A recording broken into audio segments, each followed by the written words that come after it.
Reality TV star Kim Kardashian West is heading to the White House on Wednesday to make a star-powered case for prison reform and advocate on behalf of a great-grandmother serving a life sentence. Kardashian West has urged the president to pardon Alice Marie Johnson, 63, who is serving a life sentence without parole for a non-violent drug offense. In an interview with Mike, Kardashian West said she'd been moved by Johnson's story after seeing a video by the news outlet. "I think that she really deserves a second chance at life," Kardashian told Mike. "I'll do whatever it takes to get her out," she said in the interview. She'd been in touch with Jared Kushner, President Donald Trump's son-in-law and senior advisor, over the case.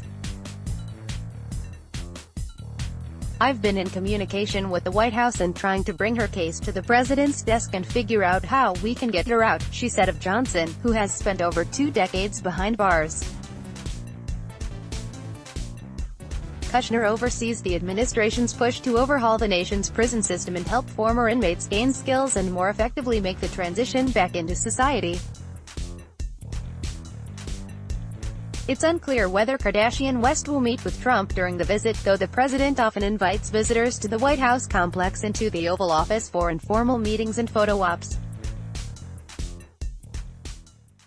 She told Mike if she had the chance to meet the president, she'd tell him, "I really do believe that she's going to really thrive outside of prison, and I would just urge him to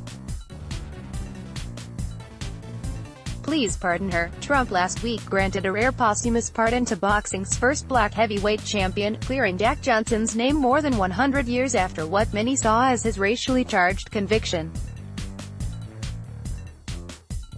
The boxer's pardon had been championed by actor Sylvester Stallone, who brought the story to Trump's attention in a spring phone call.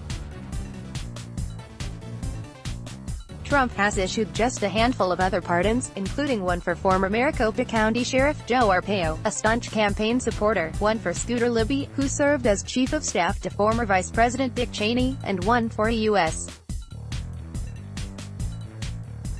Navy sailor convicted for taking photos of classified portions of a submarine. Kardashian West supported Trump's rival, Democrat Hillary Clinton, during the 2016 election. But her husband, rapper Kanye West, recently offered his support for Trump in a series of tweets, saying they both share dragon energy. West also paid a visit to the then president-elect in New York before his inauguration. Trump said they'd talked about life, as they posed for photos in the lobby of Trump Tower. West has said he didn't vote for president, but if he had, he would have cast a ballot for Trump. The White House declined to comment on the visit. Trump has talked about the need to get tougher on drug dealers, including suggesting some should receive the death penalty. Kardashian West appeared to preview the visit on her Twitter feed, writing, "Happy birthday Alice Marie Johnson. Today is for you." Johnson was convicted in 1996 on 8 criminal counts related to a multi-year Memphis-based cocaine trafficking operation involving more than a dozen people. The 1994 indictment describes dozens of deliveries and drug transactions, many involving Johnson. She was sentenced to life in prison in 1997, and appellate judges and the U.S. Supreme Court have rejected her appeals. Court records show she has a motion pending for a reduction in sentence, but federal prosecutors are opposed to a sentence reduction, saying in a court filing that the sentence is in accord with federal guidelines, based on the large quantity of drugs involved.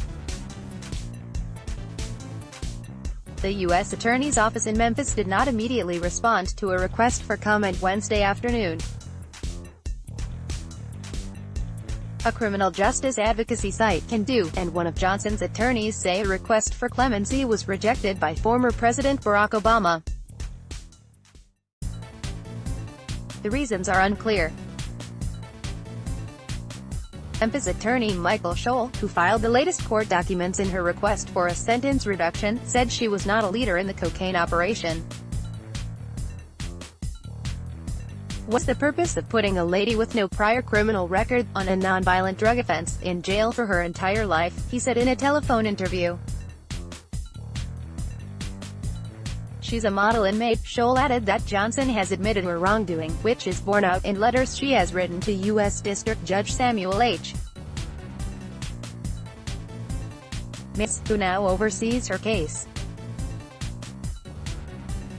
Judge Mays, I'm writing to you to express my deep remorse for the crime that I committed over 20 years ago. I made some bad choices which have not only affected my life but have impacted my entire family, she said in a February 2017 letter in the court record. In a hand-scrawled letter last June she wrote, "I'm a broken woman. More time in prison cannot accomplish more justice.